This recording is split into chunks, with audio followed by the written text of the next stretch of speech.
Hello, everybody, and welcome to the week that really was for the week ending the 9th of February, 2024. My name is John McGurk. I am joined as ever by Sarah Ryan. Sarah, how are you doing? I'm good. I cannot complain.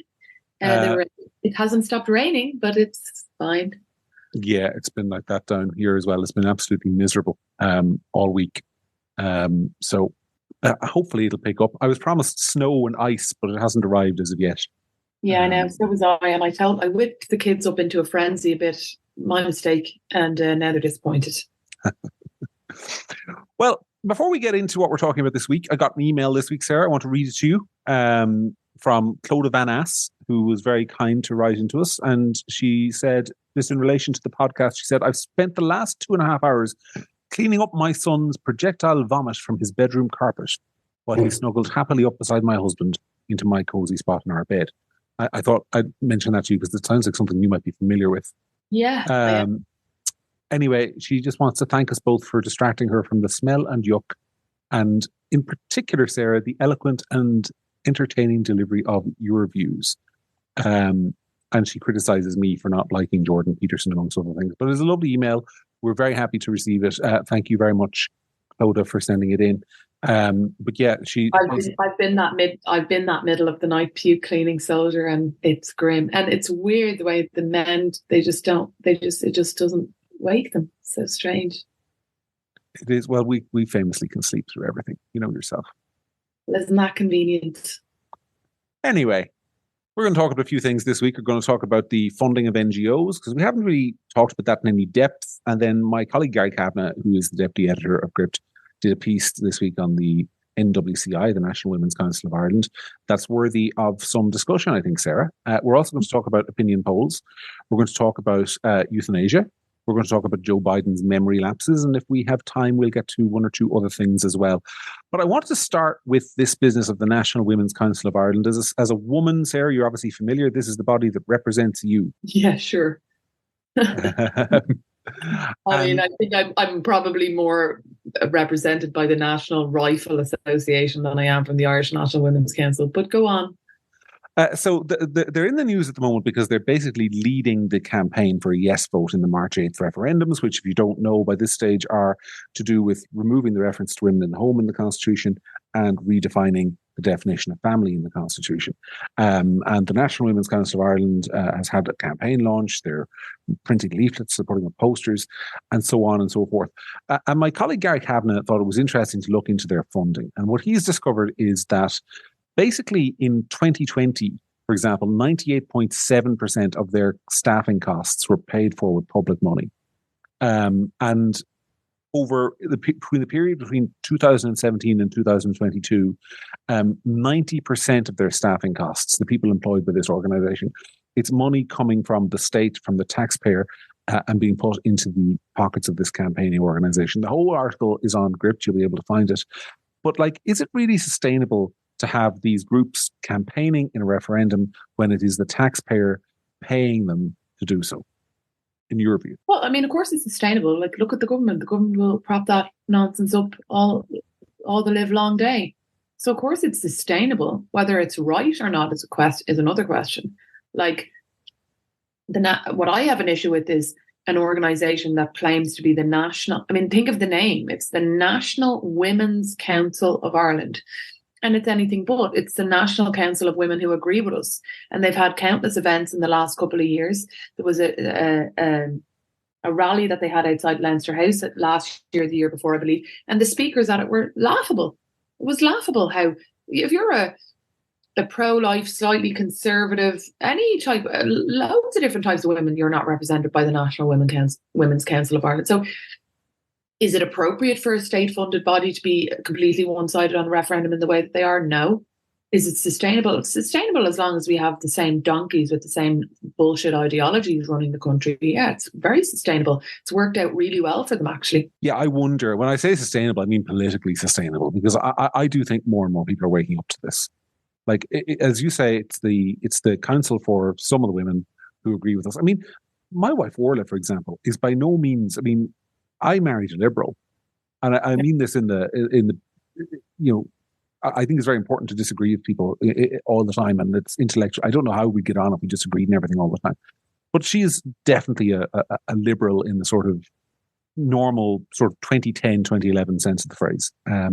Yeah, but we've discussed before in the same way as my parents are, in the liberal in the sense that an actual liberal, which is somebody who's able to accept that other people don't agree with them on everything, and shock horror, even able to be friends and get on with those people. That's a real 1990, 2000, early 2000s kind of concept. It's gone now. You have to hate the people who disagree with you because you're morally superior to them. But she's an old style liberal. There's still a couple of them about. Yeah, but the National Women's Council of Ireland doesn't represent her any more than it represents you. I mean, I think the point I'm getting at is that it's not just a liberal organisation in the sense of, just being sort of pro-choice on abortion and pro-liberal social positions. It's a radically left-wing organisation that claims to represent all of Irish womanhood. And what's more than that, it gets money from the state to represent legislatively all of Irish womanhood. So it is actually getting my taxes that I pay are going to the National Women's Council, who then claim that they represent you and seek legislation and all on your behalf, even though they don't represent you at all. I mean, their membership list is tiny. Their membership funding would, if they had to rely on membership funding, i.e., people as in Irish women paying them to represent them. Yeah.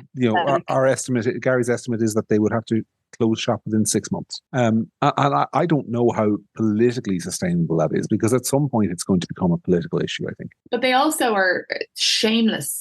On Twitter, they block people who ask hard questions. It's a shameless, radical, ideologically led group that represents the people that they want to represent, trans women, ironically, and they only want to talk to people that they like and agree with, and then call yourselves a different name. I take your point that you're paying taxes, your tax money is paying, but how do you think I feel? I'm a woman. I'm supposed to be represented by them. So my tax money is going to a women's group that doesn't speak for me at all. And actually quite the opposite, because I think that not only do they not speak for me, they speak for people that I absolutely, with every fibre of my being, disagree with and will fight to my dying breath against, like people who think that men should be in women's toilets. And they shamelessly do it without any input from anybody who is my kind of speaker. When's the last time the National Women's Council held an event that had a speaker that was even, let's call a spade, even centre at this point? No, it doesn't happen. No. It doesn't happen. And this is all being poured in. Our politicians aren't blameless here. This money is all being poured into this organisation by your old friends in Fianna Fáil and my old friends in Fine Gael. They're afraid of their life to. This is the same politicians who had a trans woman, a man, as the speaker on International Women's Day last year. Who's the speaker going to be this year? Do you know what I mean?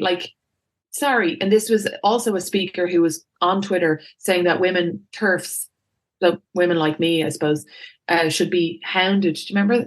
I don't want to misquote it. No, don't misquote, just in case you get it wrong. But yes, this person had said multiple derogatory things about women who don't agree with him. But I think it's about old-fashioned women in general, really.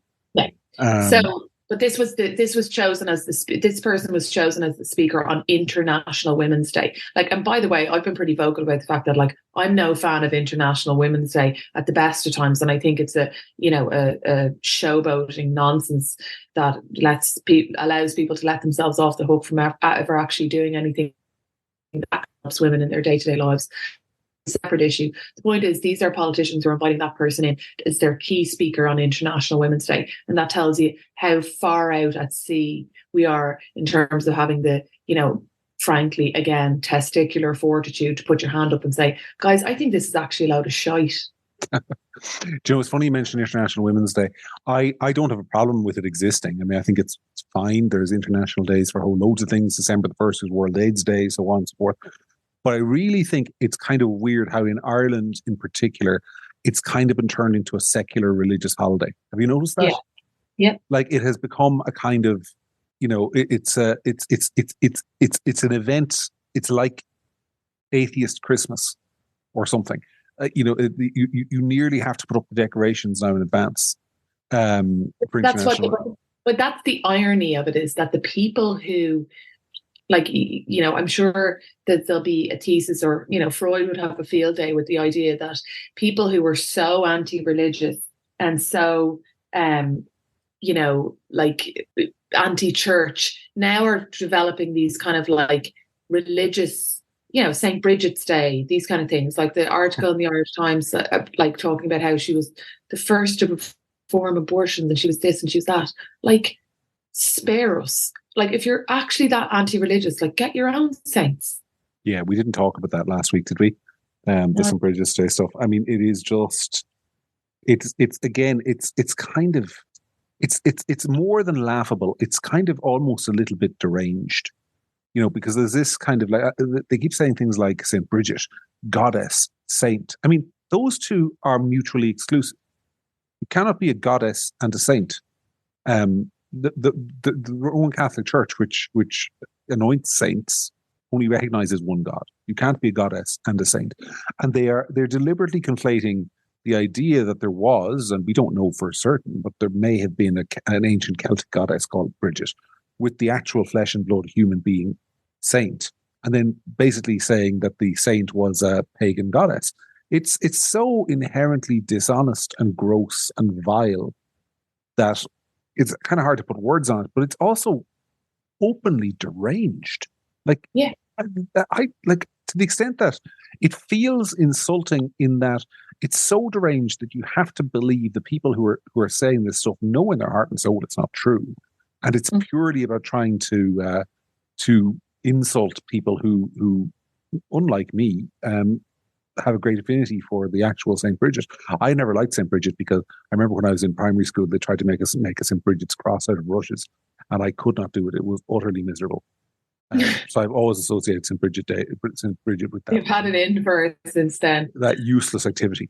But there are a lot of people out there for whom it is a really important religious feast day, who genuinely feel an affinity with our female patron saint. And they're being told, but it's just whitewashing. It's the opposite. Sorry, go on. No, you go. They do the opposite as well, which is that they'll find something in the very, very far past of somebody they don't agree with to ruin them and cancel them. But they'll whitewash over other people to make them, some kind of like pillar of, some sort of virtue that they like today. And it's like, why can't you just find new people, accept that human beings are kind of flawed and complicated, and stop trying to make things into things to suit your agenda? It's just, it's like you say, it's deranged. Well, have you ever heard of a fellow by the name of Elagabalus? No. Marcus Aurelius Antoninus, to give him his full name. He was Roman emperor from the year 218 AD to the year 222 AD. Became emperor at the age of 14 and then was murdered at his 18th birthday. Very short-lived Roman emperor. Anyway, he was murdered, and then after he was murdered, his enemies spread all these rumors for why they murdered him. And one of them basically was that he dressed up as a woman and he had sexual relations with men and all that. They basically said he was a woman, he was unfit to rule. So the new line, and serious academics are pushing this, or people who were formerly serious academics, is please that Elagabalus was actually the first transgender Roman emperor. And it's this kind of thing of in order to justify what we believe in the present, we have to paint our beliefs onto the past.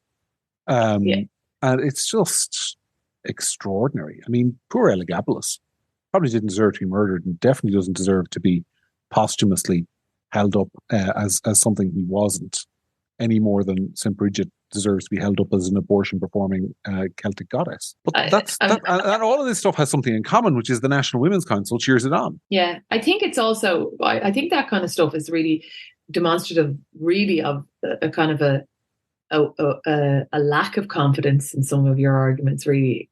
Do you know what I mean? Like, I don't care if somebody thought the same way as me in 200 years AD or whatever. You know what I mean? Like, it's not the kind of slam dunk argument you think it is. But they didn't. I mean, the people, like, this is a thing when you're wrestling with history. There are people out there who you can admire who did terrible things because it was by the standards of their times. Like, the famous example is Thomas Jefferson, who wrote the U.S. Declaration of Independence, was not only a slave owner, but somebody who impregnated, I think, a bunch of female slaves and generally behaved terribly. But you can recognize that was in keeping with the standards of the time. He was living by the moral values of the age in which he lived, and we can condemn those moral values without having to tear down all his statues or pretend he was something he wasn't. And you can admire his writings without admiring his personal life. But now you can't. Everybody has to be either deified or satanized. You know, you're either it's. I mean, I talk all night about this, so we won't. But it's. Then it's much easier then to be people like you and me, because we can't be. Do you know what I mean? Like if you work for the National Women's Council of Ireland and you're, you know, a big pillar of this kind of nonsense, you must be constantly have a low level of anxiety and fear that some stupid thing you actually said when you were 15 will come out. Do you know what I mean though? Because it's a religion. It is.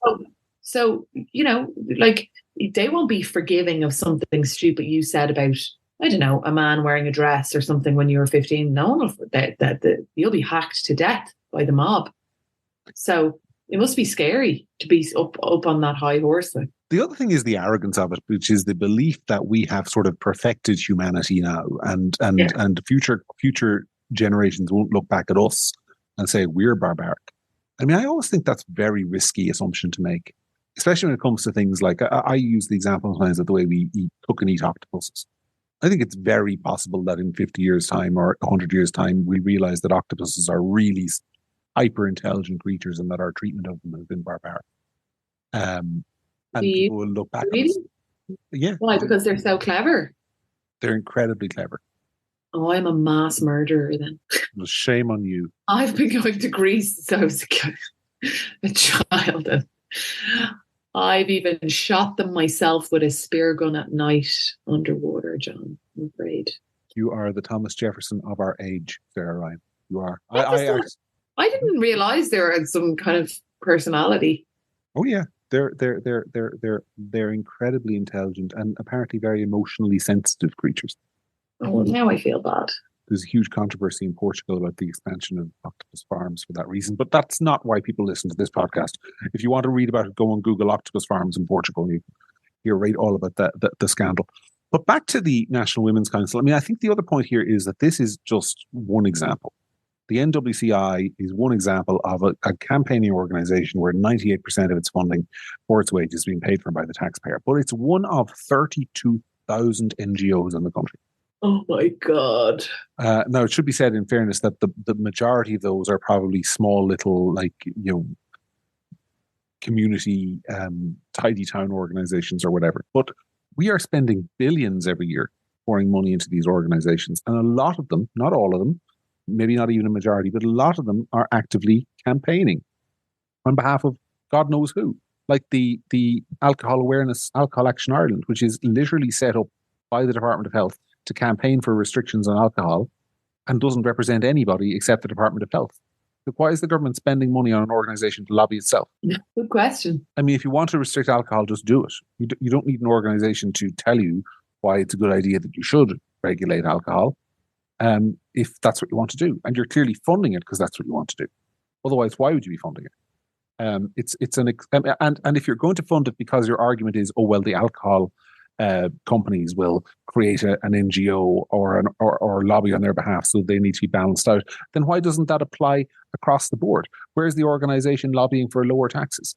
Where is the organisation lobbying for the death penalty? You know, why aren't you funding every political argument if you think it's a good idea to fund, in inverted commas, civil society to make these arguments for people? It's not. It's just politicians trying to shape the debate by paying people to make arguments for them. And or in some cases, not even that. Just politicians too scared or too lazy to challenge this. Anyway, let's talk a little bit about NGOs do have, but yeah, just to finish, like the reality of it is that you're a politician and you have like a hobby horse in a certain issue or whatever. Like NGOs have power. Like they have power. They can, you know, they liaise with media, they can leak stories, but you know, like blah blah blah. Like they're powerful. And the media never holds them to account. You ever notice that? Yeah. Nobody will ever ask. Nobody will ever ask a representative of the National Women's Council on a late night television show or on a radio show whether it's appropriate that they're using state money to campaign. Oh, if only. they won't be asked that because the media has a good relationship with the NGOs because the NGOs provide content. That's the other toxic role they have in our democracy, which is that you can always rely on them in the middle of August when the news is slow. Some NGO will put out a report saying poverty is up, and there's your news story for the day. Yeah. So there's this kind of codependent relationship with the media as well that gives these people status that they don't deserve and they haven't earned, in my opinion. But let's talk a little bit about the referendums in general. We're now literally 1 month. Today's the 8th. We're recording the 8th. It's going out on the 9th. We're 1 month from today until polling day. The polls at the weekend showed about a 15-point lead for yes. Do you think that's soft? Do you think it's... I think it's soft, but I'm definitely less confident than I was. I thought it was going the wrong way. And I think that the turnout will be low. And I think that it hasn't captured the imagination of people at all. I think that Michael McDowell writing letters in the Irish Times is doing huge damage to the yes side. But whether that will be enough, I don't know. But I think that percentage is soft because I think that most people who are voting yes, I haven't heard any kind of good argument for voting yes yet. But there's no narrative, there's no story as to why to vote yes. I had an argument with Niamh Ivrian, who is my colleague in Gript this week, because I wrote a piece on Monday saying if it passes, these are 3 reasons why. And I said that there is an argument for voting yes. And the argument for voting yes, particularly on women in the home one, is that the language is outdated and sexist. Loads of the language in the Constitution is outdated. I know, but we're not voting on all of the language in the Constitution. We will if they have their way, hack away at it every year. Yeah, I just let me. I'm not trying to argue. I'm not voting yes. I'm not making the argument. I'm just saying that if you're a low information voter, that phrase in the Constitution, to the neglect of her duties in the home, and that's what it says, to the neglect of her duties in the home, will sound to some people like it says that because it does, that a woman has duties in the home, and it says no such thing about a man. And I think there will be some people who casually won't pay that much attention, maybe until the last week, read that on the information leaflet and go, yeah, that shouldn't be in the Constitution, that's awful, and will vote yes. Now, I haven't met one of them yet, but I'm just saying if the polls are correct, I think that's one reason that would explain a yes vote. Because do you think that people wander down to the polling station and figure out while they're down there like that? Like, do you know what I mean? So you and I are very political people, Sarah, and I think there's a lot of people out there who aren't. And are you going to vote in that thing? Oh, I better go vote because it's my civic duty. What's it about? Oh, I'm not women in the home. We'll get rid of stuff about women in the home. Yeah, I think we'll do that. It's a very depressing thought, but that's the nature of democracy, I think. I tend to think still on balance the referendums will be defeated, but if they're passed, I think that'll be a big reason why. Yeah, I don't know. It's getting harder to cut because I think people aren't engaged in it at all. There's no hasn't been any debate. There's not a kind of it makes no difference to your life either way. Makes no difference to anybody's life either way. Because it's not stopping women from working outside the home, then it won't change anything. But yeah, I think the fact that people aren't talking about it at all is making me lose my nerve because I was kind of confident that it was probably going to be a no, but now I'm not so sure. It's funny, I haven't, it's very dangerous to say things like this because if this thing ends up passing, it'll show how out of touch I am. Or maybe just the segment of society in which I marinate, but I haven't actually met somebody who told me in person that they're voting yes yet. Obviously, I know some yes voters because they're publicly declared as yes voters, but they're not who you'd call normal people. They're people like Alison O'Connor, who writes for Sunday Times and so on. I know she's voting yes, but I haven't met a sort of normal person with an everyday normal job who's told me, oh yeah, I'm voting yes.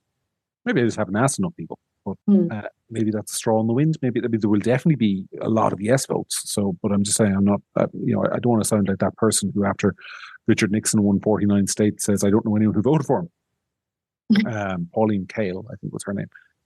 But yeah, that's where I'm at. I haven't actually met a normal everyday yes voter yet, to my knowledge. But I think you might be right that there's a lot of people who haven't even given it a second thought yet, and that's the problem. I still think my prediction is that Michael McDowell is very rarely on the losing side in referendums. And I think there's an awful lot of sort of sensible people who will just say, we don't need to do this.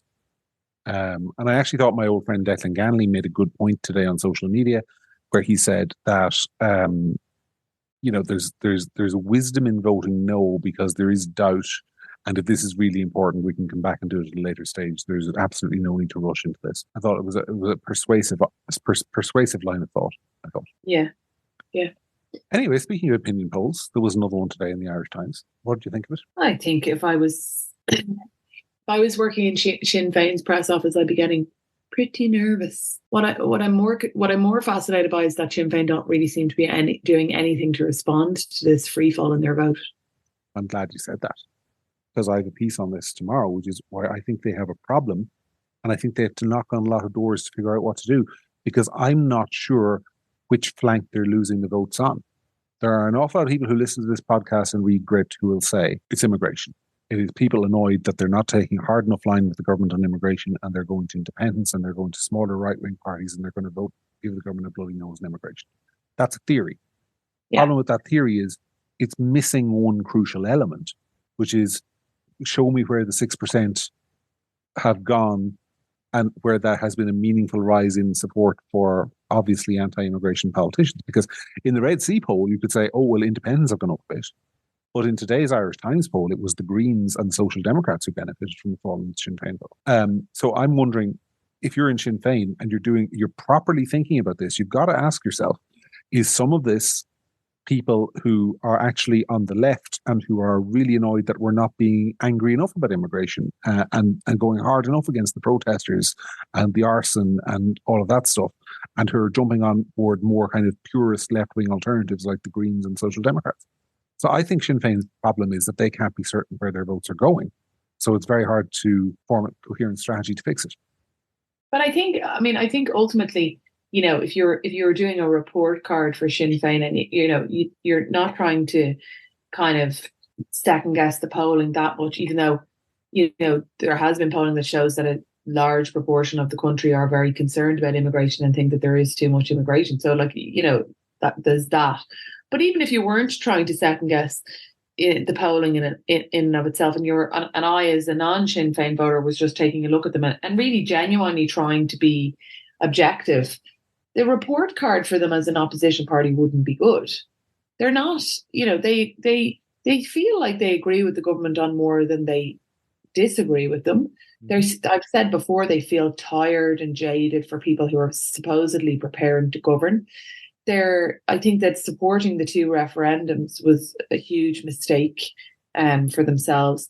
And they're just starting to kind of blend into, as Fianna Fáil and Fine Gael have become more lefty and kind of, middle of the road on a number of issues. I think that Sinn Fein have just started to kind of blend into just being like the rest of them. And and I remember very clearly this happening with Labour, around 2010, 2011, they got into government with Fine Gael, as you remember, and it was Labour this and Labour that. And people, who I'm quite close to, I remember voting for Labour and thinking that Labour was wonderful. And the absolute vitriol towards Labour really fast when it turned out they didn't have all of the answers that they claimed to, and their moral superiority didn't extend to not making cuts and making hard decisions.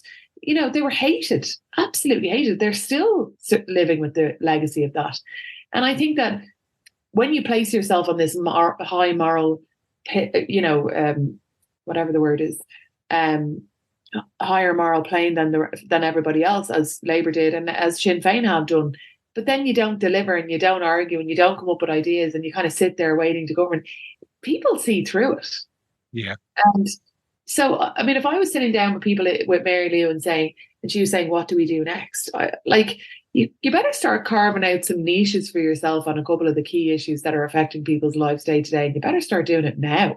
Because ultimately, I was never going to vote for Sinn Fein. But what am I getting for my vote? If I vote for Sinn Fein in the next general election and vote Sinn Fein into government, what am I getting out of that government that's going to be different from what I'm getting today? Yeah, as you're talking there, I'm political and you're political and I don't know.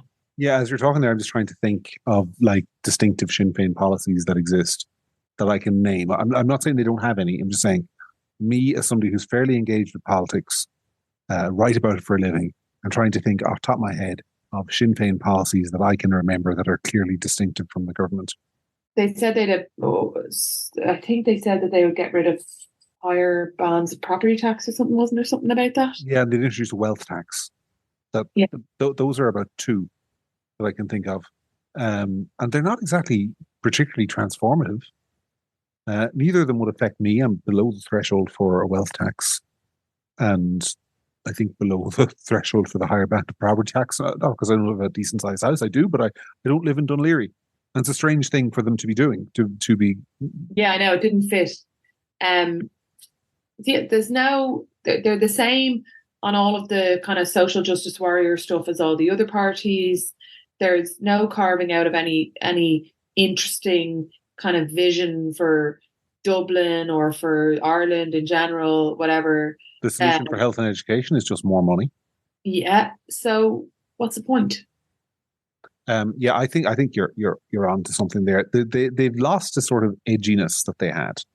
I don't think voting for them is as much, and I think this might be the real key thing, which is that I think some of the 6% they've lost, whether it's been to the left or to the right, are people who were attracted to the Sinn Fein brand because it was a middle finger to the system.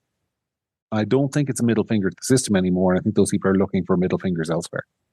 Yeah, that might be voting for people for profit, or it might be voting for the Irish Freedom Party. I don't know. But it there's definitely been like their blade has been dulled a little bit. Yeah, and yeah, I think they're suffering from the same problem the rest of Irish politics suffer from, which is an absolute unwillingness to think about things. There's no. What I want to hear is an actual concrete plan of what are you going to do and what are your actions going to accomplish, and with some thought behind it. I don't necessarily even mind if I disagree with some of them. I'd like to hear a vision. What is Ireland going to look like in 10 years after a Sinn Fein government, and why? There's none of that. And also, John, and I know that when you're in opposition, you've got the time for that kind of thinking. You've got the time for, like conversations, research and things. But when you start governing, there's a pace there that, I'm not saying that when you're governing, you can't sit down and have a think about things, but, these guys should be brimming with ideas, but the only hungry to rule, ready to take the thing over, like giving you the spiel about what they do in their first 100 days, blah, blah, blah. But it's funny. I'm sorry for cutting across you, but it's funny as you're saying that. I'm thinking they do have that in one area, which is when it comes to United Ireland. Like they have that sort of first 100 days. We're going to do X and we're going to establish a cross-border Y, and we're going to go to the minister in London and say we want a date for a referendum, and all that stuff. Because they really care about that. That's what motivates them. I think they overestimate how many people prioritize that issue. Well, yes, but I think it's more evidence of the fact that they prioritize it, so they're really thinking about it. Whereas I don't think Sinn Fein think as hard about health and housing. I really don't. In poor Owen O'Brien, I haven't heard a convincing housing policy from him, even though I don't dispute his intelligence or the work he puts in. But it all seems to be just more of what the government are doing. Let's restrict rents more. Let's put more money into building new social housing. And I haven't heard him address any of the actual practical issues like that, which is where are you going to get the builders on? And I also haven't heard him ask that, by the way, which shows you where the media is at. Yeah. The Irish media, when it comes to this stuff, they will, if you say I'm going to spend 300 million on a housing plan or 3 billion on a housing plan, they'll say, oh, where are you going to get the money? No one in the Irish media ever has the basic wit or intelligence to go, where are you going to get the people to build the houses? Because they're not there. That's why we have a housing crisis. But that's a criticism of the media. Yeah, I think the poll is fascinating in the Irish Times for obviously the Sinn Fein reason, but also I'm intrigued by the increase in the Green Party vote. I just think that's just a kind of a weird as a mistake. Do you think? Because I think the Green Party are. I'm a huge. Do you know the way like I'm a Man United fan and Keith, your husband, is a Liverpool fan. But I even shed a bit of a tear when Jurgen Klopp announced he was going to retire, because the man, even though I've hated every single thing he's done for Liverpool, I can't deny his genius as a football coach. And I kind of feel that way about the Greens. in that I hate everything they do they're doing to the country, but I also kind of respect it in a way in that this is a political party that has gone into government with a very set agenda, all of which I hate, but has ruthlessly enacted it piece by piece by piece. I mean, we had the announcement just today that cars are going to be banned from Dublin city centre by the autumn. Oh, don't even get me started on that. Well, I know it's awful, but it's if I said to you 3 years ago the Greens are going to accomplish that, you'd have said, "Nah, there'll be massive public won't wear that. There'll be no." They've gotten it through. They're currently in a row with Michael O'Leary over expanding Dublin Airport. Michael O'Leary is reasonably pointing out that if the Dublin Airport doesn't expand, that'll mean more demand with the same number of planes, which means prices will go up for consumers, it'll damage the economy. And the Greens are like, now we can't afford the carbon emissions staying as it is. But they are ruthless. And they don't, this is the thing, our electoral system doesn't require you to be popular with the public at large to win seats. It just requires that you be popular with the people who are disposed to agreeing with you. And I think there might be, at long last, a little bit of recognition on the left that the Greens are the most effective left-wing party of government that we've ever had. Mm. And I say that wishing that they weren't, but I think you have to, I mean, Eamon Ryan, I think, is one of these people. He's like, the BBC had a series years ago called I, Claudius, about the Roman Emperor Claudius. And there's a scene in it where Claudius, who's portrayed as a half-wit, finally becomes emperor, and he stands up and he has this line. He says, well, if I'm a half-wit, how is it I've survived to middle age with half my wits when thousands have died with all of theirs intact? And I kind of think that way about Eamon Ryan. I think he's played the fool for years and never been anything but a very capable politician. And I think playing the fool act, people fall for it. Yeah, I don't know. I mean, I'm sick of a lot of them. Oh yeah, I am too. But I think you have to analyze what's going on in the country, and I think I want to emphasize, in case there are listeners who are misunderstanding me, I would like to see the Greens turfed out of government in the morning and never let back near it, but not because they're ineffective, but because they're effective in doing. But it was funny because it came out the other day, and I not that I needed, or nothing to do with me being there, but I was in the criminal court in Parkgate Street during the week, and I was in there. I left Parkgate Street at about 1:15, and it took me until 2:15, so an hour and a half to get home to Malahide, because of all of the nonsense and decisions and stuff that's been done on this green agenda to the city centre. And literally that was the day they were coming out with the proposal that you won't even be able to, go into town. I just think, it's all very well to say, use this public transport and use that or whatever. But at the end of the day, like, that just doesn't suit everybody. That doesn't work. Like, last Saturday, went to Ranelagh. Keith and I went to Ranelagh to a restaurant. We were going to drive the car, park it in a car park over on the south side, and then get the Lewis. Could we get a space in any of the Lewis stations that we went to? No. We eventually drove to Ranelagh, left the car there, and we're like, right, we'll collect it tomorrow. So I got the Dart from Malahide with my 3 kids because Keith was out. Train comes along. This was the last train for another hour and a bit. So I get on the train. It's completely packed, no seats. This train only goes to Connolly. Off the train at Connolly with the 3 kids. 25 minutes for the next train to go to Sydney Parade. Also jammed. Like, talk about just a complete and utter nightmare. The train stations were closed from Dunleary onwards, so my dad had to drive to Sydney Parade to collect me, to drive me to my car. And I just thought, never again. Like, it's all very well to talk about all these, public transport, but it isn't there. Every time you try and use it, there's some problem. So, yeah, me going to work in town and driving back and forth in an hour and a half, it's done on purpose to try and slow you down. You'll eventually use public transport, but I'm not going to not drive towards my job in town because I have to be back for a pickup for my kids at 2:15. And if one of them gets sick, I'm not going to go walk all the way down the quays to get the Dart, and wait for a Dart for 25 minutes. It's just like, it doesn't match. And, these are just people making these decisions. Eamon Ryan lives in Dublin Bay South. He doesn't live in Malahide. So he can walk to work. Yeah. And the other thing is how devastating this is going to be for the city centre.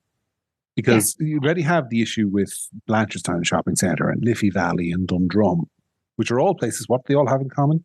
Massive car parks. Kildare Village, massive car park. So, if you're going somewhere to do shopping and spend money, and all those places also now have restaurants, and they're great restaurants in Dundrum, they're great restaurants. Well, I wouldn't say they're great restaurants in Kildare Village. There will be. And Dublin city centre will be left. We already see it happening. I mean, all of this is connected to the rise in crime and antisocial behaviour in Dublin city centre, and the falling number of commercial units, because people don't want to go there. They can't go there. It's a pain in the arse. When you get in there, you're likely to be mugged. Why would you want to do it? And the Greens can't see what they're doing to the city that they profess to love. And meanwhile, you take your car into most big American cities and they're doing fine.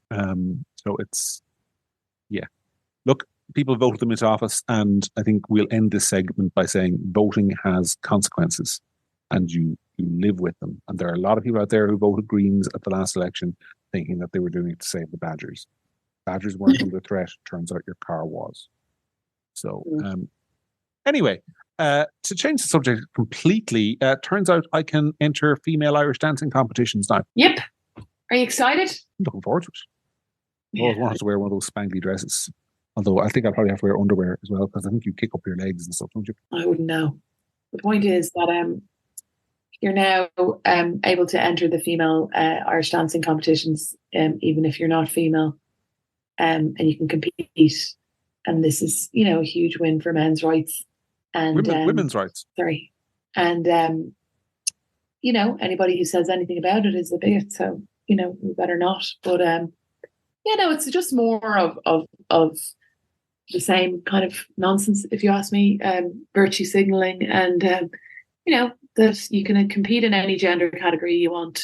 Brilliant. Ben had a story during the week. It's not just going in one way, because Ben had a story during the week that the Irish state is now officially offering menopause advice to men on the basis that men can get the menopause too. And I mean, I was wondering, because I am, as you know, turning 40 in a couple of weeks, I was wondering why I was starting to feel a little bit down on myself, and now I know why. Hot sweats, John. Hot sweats. No, but it's come on. Is there a point at which we're going to start saying stop? See, I think it's one of those ones where the public attitude is they roll their eyes. And it's one of those ones. I mean, we live in a country where there is the constant tyranny of the motivated minority, which is that if you are motivated enough to really care about this stuff, then you're probably drawn to careers in public policy, and you get into whatever organization it is, and you start enacting this agenda. And people who, like, in all honesty, am I motivated to join some organization just to insist that gender is binary? Probably not. Like, who wants to go to a whole bunch of meetings just to enact a stupid policy, stop a stupid policy from being enacted? It doesn't affect me really. Because this is the thing, and I mean, this is what liberals always say: it doesn't affect you, and you're correct. It doesn't. I don't think that's actually. I think that's not true. But go on anyway. Well, I was going to say, it doesn't affect me personally that that some lad is dancing in a dress in an Irish dancing competition, calling himself a woman. That doesn't necessarily directly affect me, but it does annoy me. Like, it just is evidence to me of kind of the fundamental unseriousness of our society. Like, it's one of those ones where I think, if my great grandparents or yours or anyone else's could come to 2023 and look around, I mean, there'd be some things they'd be really impressed by, like, smartphones. But then if you told them that, men can become women now by signing that form, they would think that the country had been lost. I know. Welcome to 2024. Good to see you. Sorry, no hoverboards, but chicks with dicks in the changing room. Sorry, no flying cars. No flying cars. Welcome.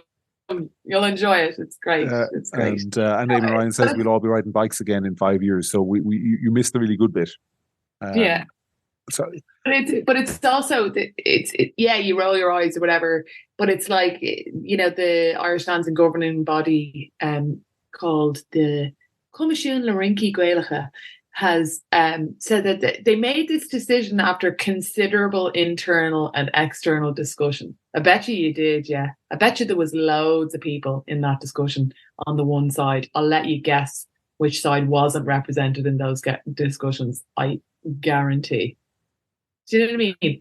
We no one's really been talking about Irish dancing for a while, so we thought, what's the best thing that can get us a bit of attention? I know.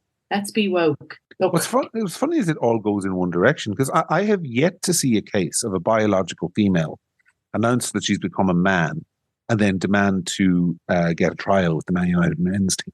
Yeah. Like, it doesn't go in that direction. Or asked to be in the men's changing room. That's another thing that, to my knowledge, has never happened. Or a men's prison. Yeah, exactly. Another thing that hasn't. Because they say that they're worried about men, but we're not allowed to be worried about men. See the way that works. Yeah, it's one of those ones which only flows in one direction, which underlines two things, as you say. First of all, the hypocrisy, because the new kind of men, they're allowed to be worried about men, but the old kind of women aren't. And also, it's an admission of the physical and gender differences, because exactly. Nobody is even remotely concerned about like a biological woman winning a men's swimming race. So it's women who are bearing the burden of this. It's women who are dealing with the consequences of this, and it's also being pushed primarily by women. It's bizarre. Yeah, because to be kind and whatever, and like we've said before, like I don't want to personalize it. I don't want to be cruel to any individual, but my daughter is nearly 2, 5, 6, 7, 8 years from now. Like I simply don't want her to be in a changing room with a biological man. And I'm sorry if that hurts people's feelings, but that's the way I feel about it. That's the way I feel about it. I think that's the way most women feel about it. Even a lot of the ones who are openly saying they're pushing this stuff. I mean, I think it's the way a lot of women feel about it. Anyway, we won't dwell on it. You spotted a story in Holland that bothered you during the week. Yeah, this is just so weird, right? So basically, Lauren Hove, Hoeve, Hove. She was a 28-year-old sufferer of ME, and she wrote her last tweet last week to say goodbye because she was euthanized over the weekend. And I just thought, like, what a bizarre world we live in.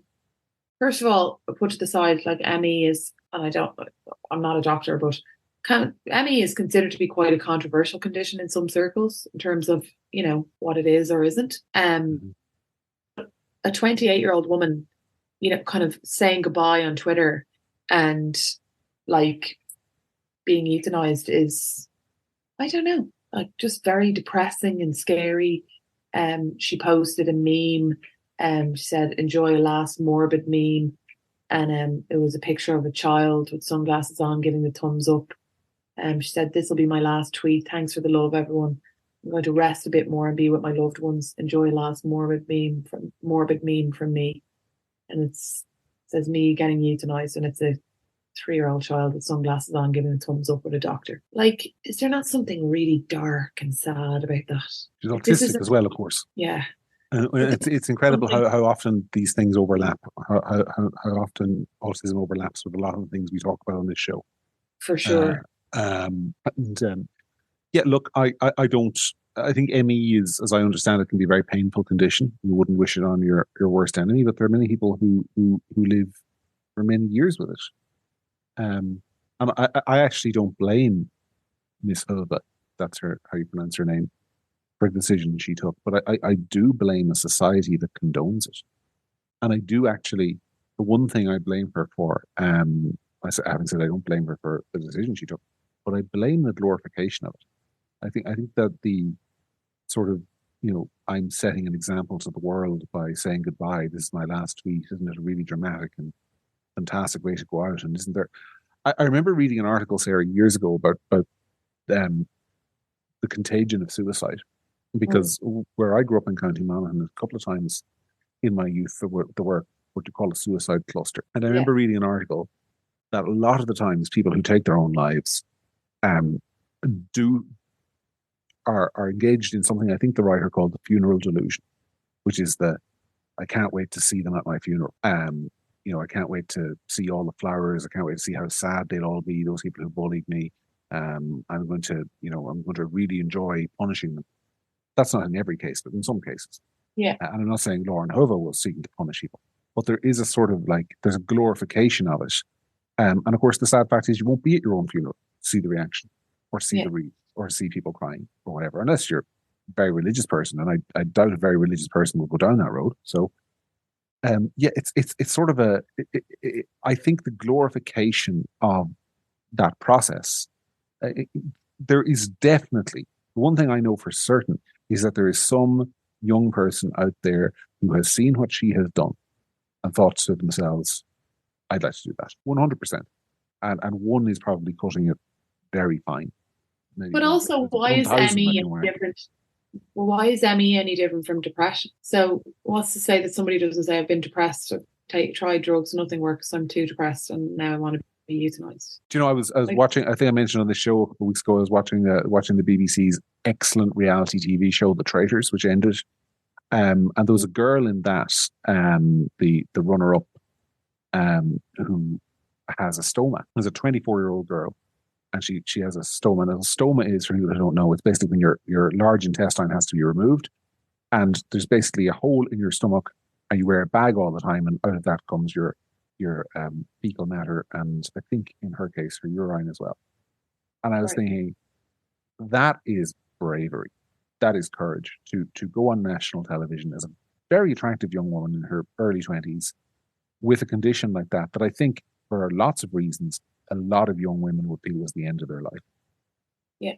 And I think that's what we should be glorifying, is people who face these things with courage and bravery and don't give up.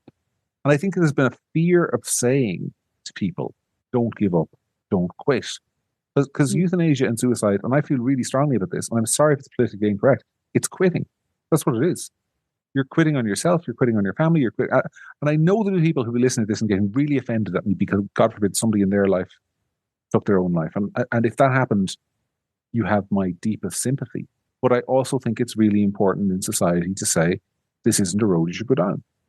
And I think when you do go down that road, you end up with situations like 28-year-old women saying, this is my last tweet, put me down like I'm a dog. Yeah, I mean, like, I do know somebody who committed suicide, and it's an old friend, and it's something that really, really took me by surprise. And it was also the night I had my daughter, so it was a real strange feeling. But I don't think I remember speaking to another friend, a mutual friend of ours as well, who was a doctor, and she was saying, like, you know, suicidal ideation is almost incurable. Like, if you're set on committing suicide, you will, and you're done. You've decided that that's what you're doing, whatever. And it's not something that we can ever understand. We shouldn't really try too much to understand. But you are leaving, and I think that there's a finality to it that a lot of people don't understand. And you know, like, to your point about like my funeral, my this, my that. And I think that, like, we should be more honest about having conversations and not be afraid to be more honest about the finality of it. Yeah, and to be clear in terms of what I'm getting at here, and I want to say this again because the people who will have misheard me or taken me up wrong. I'm not saying that people who commit suicide are selfish or anything like that. Yeah. What I am saying is that the way we talk about it as a society, I think we are sometimes too tolerant of the glorification of it. I have always felt, for example, that when a young person dies from suicide, one of the things that kind of annoys me and bugs me is the big, massive funeral. That has always bugged me. It's not that I think they should have a quiet funeral, should be ashamed, but it's almost like this person's life is now being celebrated. And I think the message that sends to others who are maybe feeling lonely or depressed or feel that they're not loved is that look at the love this person is getting. Yeah, but that's a tricky one, John, because of course it's a tricky one. I'm not denying it's a tricky one. Funerals are as much for the people left behind as they are about the person. You know what I mean? Mm-hmm. And if somebody dies by suicide, you know, they've ultimately, like in a lot of cases, and certainly in cases of, I know more than one person who's died of suicide, it's like it wasn't a whim on a Saturday night. It was a long, drawn out process of, you know, depression and whatever. And I think that their family want their life to be about more than that struggle. And so the funeral, and the reality as well is that the younger you are dying, probably the bigger the funeral. So funerals, young people who commit suicide tend to have big funerals just by that fact, if you know what I mean. Mm-hmm. But the family want their life to be about more than suicide. But I take your point that it can be. I know someone who grew up in Australia, and he lived in kind of the middle of nowhere, and I remember distinctly him telling me about a kind of I think he was in a boarding school, but anyway, there was a couple of suicides, and he said that the first suicides, they had all these counsellors come in and they talked about it, and then there was another, and I think there was 3, and he said that by the third one they were like, stop thinking about it, and that there was a complete shift in the kind of approach they took. For initially, the approach was, let's talk about it, let's everybody talk about it, let's shine as much light on this as possible. And then when there was a couple more, they were like, don't think about it too much, in a nice way, if you know what I mean, like in a kind of that if you get too much in your head about this, it's dangerous. Yeah, I think so. I definitely think there's a contagion. There was a city or town in Wales, wasn't it? Years ago, can't remember the name. There was a documentary about it, and they had a massive outbreak of basically suicides where it became a contagion. And they did a documentary about it, and this documentary crew went and interviewed young people, asked them how they felt, and multiple of the people that they interviewed committed suicide later. Yeah, it really is. I think I think a lot of these things, like we talked before, I mean, there's a contagion effect with a lot, and this has been shown. It's been shown in the case of anorexia, for example, that there is a contagion effect. Yeah. I firmly believe that it will soon be proved that there's a contagion effect with the transgender stuff, and there's a contagion effect with suicide stuff. And I think when society goes down the road of sort of saying this stuff is okay, or in the case of we're not talking about suicide, we're talking about literally doctors injected this woman with a lethal substance and ended her life. And then there were like family statements confirming her death issued, and 8.6 million views for her final tweet. You know, I think that sends a very dangerous message to vulnerable young people who have a life ahead of them. They choose to pursue it. Yeah. So Molly Pierce, by the way, is the name of that lady from the Traitors, whose name I temporarily forgot. But I think she's a genuine example of people with massive challenges to overcome in their lives, and there are many like her. And I think those are the people who we should be elevating and talking about. Anyway, to move to the opposite end of the extreme, you also wanted to talk about the parent in America who got sent to prison because her son shot a load of people. Yeah, I just the place in Wales is called Bridget. Yes. And there was 26 suicides in 2007 and 2008. God. And they all just, horrendous. Anyway, that's the town. Yes, I wanted to talk about Jennifer Crumbley, which is a fascinating legal case, which is basically that she's a mother in Michigan, and her son carried out a school shooting. And she's been prosecuted. She's been found guilty this week of involuntary manslaughter for failing to stop her son from carrying out the shooting, which is a huge legal case, fascinating. Has obviously legal implications going forward for lots of things, if you think about it. I mean, that, and her husband is also facing trial on the same charges, and that basically they were negligent in not noticing the signs, allowing him to have a gun, not really engaging with his emotional state or doing anything about the fact that he might be in some difficulty, and that an intervention, even the slightest intervention from them, could have stopped what he did. I think it's super, super interesting. I think it's kind of unfair in one way. Now, in this case, there was a number of like kind of really glaringly obvious things, and they gave him a gun, you know, and you know, like he'd asked for mental health help. He told them that he was having hallucinations. They say they didn't believe him or whatever. And on the morning of the shooting, they went to a meeting about a disturbing drawing that he'd done, and then they cut that meeting short, and basically they went to work and they declined to take him home that afternoon. And that afternoon he committed this horrific crime where he killed a number of his classmates. It's one to watch going forward. Obviously, America has a lot of school shootings, but I think it has, like I said, implications for other things. Like where does responsibility end and begin for the actions of your child? And are you, are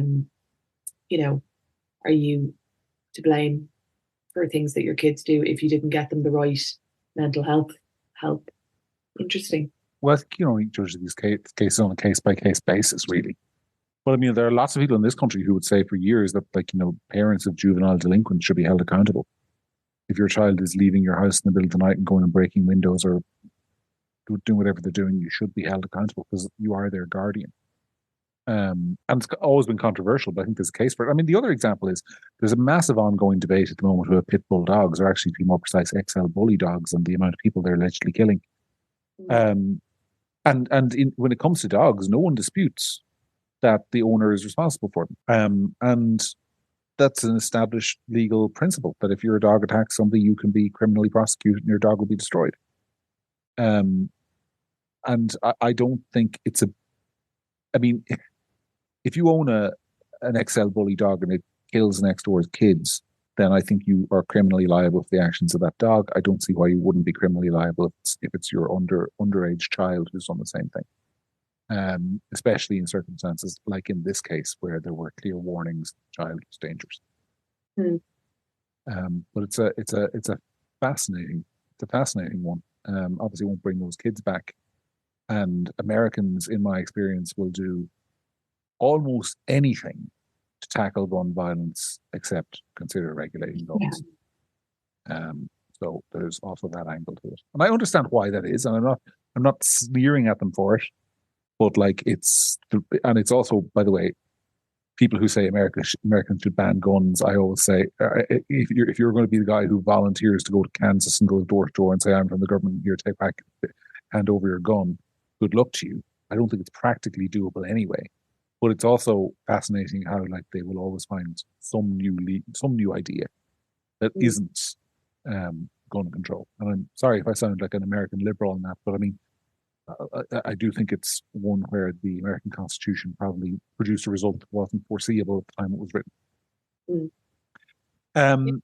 Speaking of Americans, we're kind of running over time, but I do want to talk very briefly at the end of this about Joe Biden, because he's had a bit of a week. He had meetings this week, he told people, with the president of France, Francois Mitterrand, and with the German Chancellor, Helmut Kohl. The problem being that Francois Mitterrand left office in 1995, Helmut Kohl left office in 1998, and they're both dead. And I think it's the most concerning flub from him yet, Sarah, because it's not a case of mixing up your Merkels and your Macrons. He's like, I'm meeting people who've been out of office 20 years. That, to me, suggests that the concerns about his dementia might really have a basis in fact. Yeah, like, it's kind of just sad, though, John. I think, like, this is a guy, like, it's scary, but on a human level, this is awful. Like, this is a person with a family, and, if he's struggling, and I don't have any idea, but I imagine that the job he's doing in an election campaign is unbelievably tiring, exhausting. You know what I mean? And like, well, he's not doing it is the thing. I mean, I know people have differing opinions on George W. Bush, right? And what I'm saying here is not that George W. Bush was a great president or that he was a bad president, but multiple people who worked with him confirmed that George W. Bush's working day started at 6 o'clock in the morning. His first meeting was at 6:15 a.m. every morning. His last meeting generally was about at 8 o'clock at night in a normal working day. In Joe Biden's case, by all accounts, his working day is going from about 11 to 3 in the afternoon. Like, they have massively scaled down the demands of the presidency for him. That's objective fact, number one. And number two, here's the thing. If and when he loses to Donald Trump in November, then every liberal columnist in the world will be running to write. The Fintan O'Toole will be running to his typewriter to type out the "it was hugely irresponsible of the Democrats to run Joe Biden" column.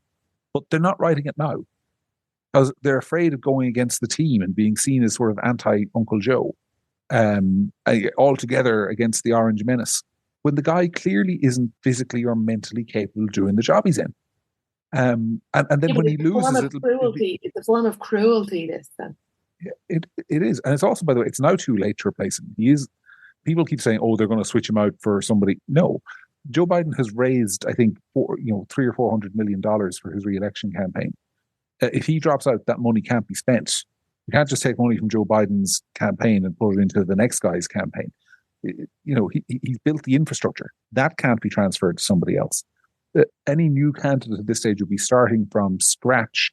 I mean, it's not doable. He's going to be the nominee, and he's going to have to do. This is what's really fascinating, because I still think if it was just Biden versus Trump, with no wild cards, I still think Biden is the favorite to win re-election. But there is a wild card, which is this guy has to do 3 debates with Donald Trump in September.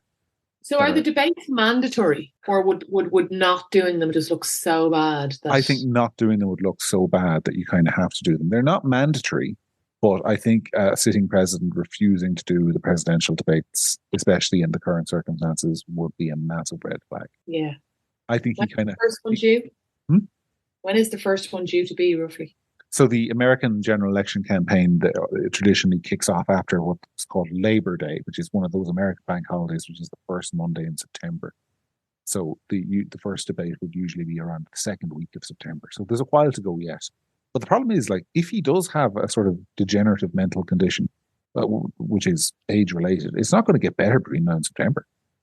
It doesn't improve. These things only go one way, and they can go one way very quickly. I mean, my mother-in-law has dementia, severe dementia now. She's in a home, and the acceleration of that at times has been rapid. Mm-hmm. So if he did have some form of dementia, it doesn't 9 months or 7 months or whatever it is from now is a long time. Yeah, I mean, my parents are both significantly younger than Joe Biden, but they're also old enough, and I say this with love because they're probably listening. But like they couldn't take on the demands of being president of the United States in their 70s or 60s or all this place. Couldn't do it. And it's by the way, Donald Trump is 78 years of age and has made a few clubs of his own recently, and will be older than Joe Biden is now by the time he leaves office if he wins re-election. So I don't know what the Americans are doing, but yeah, it's a strange state of affairs. Yeah. Anyway, we'll keep an eye on it. We've gone a little bit over time, so we better say goodbye to the folks. Thank you all for listening, as ever. Sarah, have you any final thoughts or anything you want to say that we didn't get to cover? No, not really. I'm, not. I don't need to say I'm not cancelling my membership of the National Women's Council, because it will always be a load of crap as far as I'm concerned. So you can sign up for €10 and you get to be a feminist champion. I'm aware that you're able to sign up. I'm fully aware of that. I don't even follow them on Twitter, and I wouldn't. Yeah, I'm not even going to use a rude phrase, but no, it's a hard no from me, and it always will be a nonsense organisation. I was going to say I can't sign up because I'm a man, but that's actually not true. No, it's not true. Just identify as whatever you want to. Yeah. All right. Well, on that note, we will say goodbye to our loyal listeners. We'll see you again next week for another edition of The Week That Really Was. But until then, from Sarah and from myself, have a lovely weekend, and we'll see you next week.